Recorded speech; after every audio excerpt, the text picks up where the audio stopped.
Today I'm going to show you how to do our second task, which involves conjuguemos. First, to help you, over on the right-hand side here, you'll see examples of an ER verb with ER endings, IR verb with IR endings, AR verb with AR endings. If you need your pronouns, go to the help slide on the next page. Here you'll see your pronouns and endings. If you want to see it bigger, here under resources, it has examples. Just go ahead and click on it. It'll open it up in a different tab. Just to make it easier for you to see in my example, I'm just going to make it small enough to fit on the page.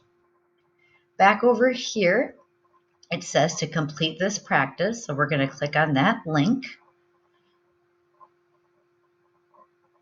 And then what's going to happen is I recommend going to settings and clicking off replace pronouns. That makes it way easier. So instead of like Jose in yo, Jose y tú, it'll just have nosotros and things like that. Then you're going to hit start the graded practice. You're going to look at the last two letters. So mirar, take off the AR. It's the AR verb. So ellos is box 6. Box 6 is AN. Am I right? Yes. Ustedes cantan. Barrer. Okay, I don't know this one as well. ER verb for ella.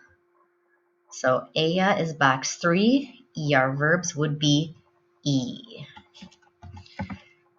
Vivir, chop off the last two letters. 2 is box 2.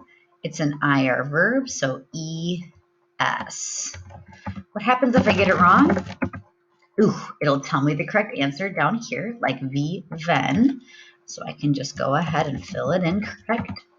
If I need an accent at any point, when I get to that vowel, I stop, and over here I hit add accent, and that'll add the accent for me.